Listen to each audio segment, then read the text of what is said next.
Hey everyone, I'm Zack Dettmore from Dettmore Home Improvements, and I wanted to talk to you about some considerations you want to have and go through before using Froth-Pak insulation or sealant.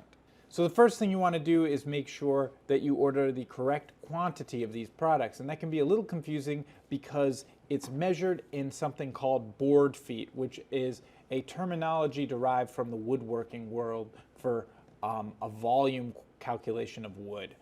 But it's very simple. All a board foot is 12 inches by 12 inches by 1 inch thick.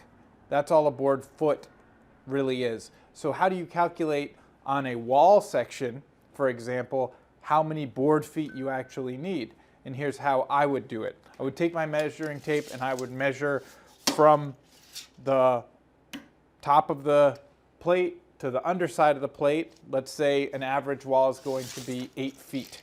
So that's 96 inches. Then I'm going to measure the width, and the average wall has 16-inch on center spacing for the studs. So you're going to have about 14.5 inches between the two studs. And the reason I'm using inches instead of feet is if we were trying to get a number of feet and it was 14.5, you would end up with 1 point something, which would be more confusing to work with. So to make the math easy, we're going to do 96 tall by 14.5 wide, which equals 1,392 inches. Now we're going to convert that to feet now. So we're going to divide that number by 144, which is 12 times 12, right? And that gives us 9.66 square feet in that one stud bay. Let's say we had 10 of those. So we have 1, 2, 3, 4, 5, 6, 7, 8, 9, 10 bays of wall between the studs. So we're going to multiply that 9.6 times 10, which gives us 96. So 96 square feet at 1 inch thick will cover that whole wall section. So you would only use half of what's in this product. But what if we wanted to apply the product 2 inches thick to get more insulation? Then you would simply just double that number because you're basically putting your first layer over your second layer if each layer is 1 inch. So you would just double that, which would come out to roughly 193 square feet. And each one of these does at least 200 square feet. You know you're going to lose some material in the hose and maybe spray it as you're testing. So you want to have a little bit more than you actually need. But basically, if you have 10 stud cavities, 14.5 by 8 feet, and you want to spray it at 2 inches thick for the insulation Froth-Pak, you will have enough with one kit. So that's how I figure out the quantity of how much of this product I need. The next thing to consider is which product or products you need. If you're just trying to air seal a space, then what you want to use is the sealant, which basically is a deterrent to keep air and drafts from moving through a house. If you're trying to insulate and air seal, then you want to use the Insulation 210 product, which is going to act as an insulation as well as an air sealant. So let's talk about the types of personal protective equipment you'll need to install this. So to protect your body, you'll need a respirator or a full face respirator as well. If you're not using the full face type, then it's important to have glasses. You'll want a suit, chemical resistant suit like a Tyvek suit that will cover your clothes, your arms, and then I always like to use boot covers as well to protect my shoes. If I walk in any of the product, I can remove this after I'm done spraying. And then I usually use two types of gloves. I'll use a nitrile glove that's a little bit thin as a base layer, and then I'll come back with a heavier glove that I can kind of tuck the Tyvek suit into to protect me. And that means if I get any product on my hands, I can peel the sacrificial first layer of gloves off, but my hands are still protective. Let's talk about setting up the work area for success. There's a couple things you want to consider. The first thing is removing any and all unnecessary items and people from the work area. If there are unnecessary people there, they will need to also be wearing protective equipment, so it's probably better if you have the space to yourself.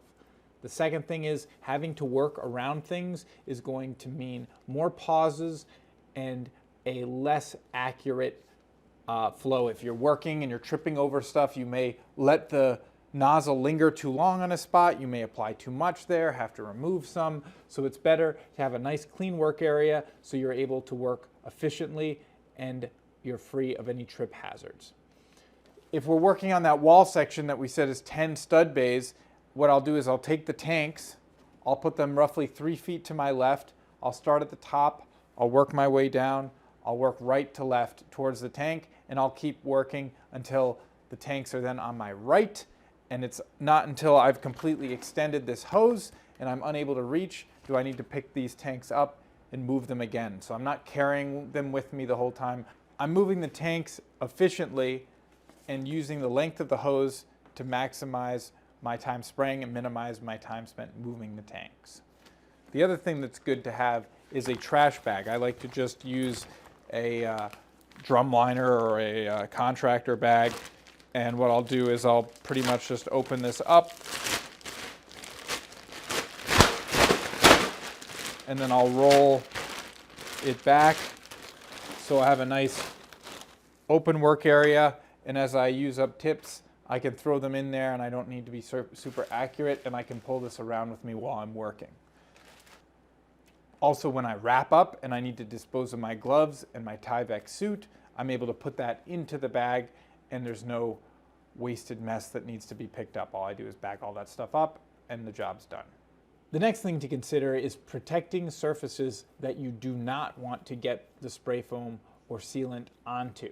So if you're in a bathroom, maybe that's a bathtub, maybe it's the finished floor surface, maybe it's a window. So for windows, typically what I do is I take a light mill plastic and I'll just hang it over the window, staple it right on there, it'll hang down and it'll do a fine job of protecting the windows. Then it's just easy to pull that off afterwards. Same thing for the floor. I can lay out some plastic, put a couple staples in it, it'll stay where I need it to be for the duration of the spraying.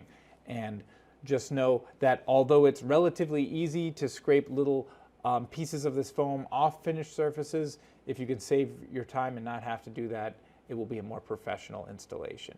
So the next consideration is ventilation. You do want to have a lot of air exchanges in the area you're working in, and typically I'd like to use a 16-inch portable blower fan and shoot the air out of a window to pull out all of the fumes from the space.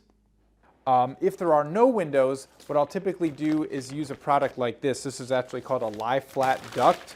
So you can see it's a tubular piece of plastic, and I can connect this to either an air mover or an air scrubber, any sort of fan that has an outlet on it. I can put the fan in the work area and then run this ductwork out a window, down a hall, wherever I need to be to point it outside, and that's how I'll tackle ventilating spots where there's no good airflow. A lot of times you'll see this in attics or in crawl spaces where it's really important to use products like Froth-Pak to get good air sealing, but it can also be hard to get the ventilation. So I found that this ductwork can really get you out of a tight spot and keep that airflow maximum.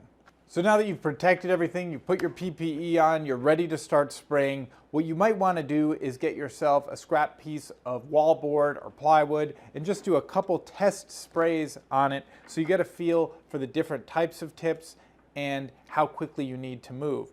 It can be tempting to move very slowly as you're applying this, but you have the tendency to maybe over apply it, which is not what you want. It's better to apply just a small amount of material quickly. You can always pass over it again and add more, but if you put too much, then you either have to shave it back down again, or maybe you're putting on so much that you're outside the manufacturer's specifications for thickness.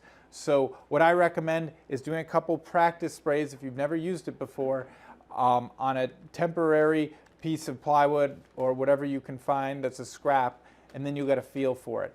Put less of the material on and add more as needed. Don't feel the pressure to put it all on in one pass because you will get inferior results in performance. So if you follow these tips that I've laid forward about working cleanly, protecting yourself, protecting the space, getting adequate ventilation, you'll have a very easy time working with this. These kits are very intuitive to work with. All the tools you need are inside, and you're going to have a lot of success if you follow those tips.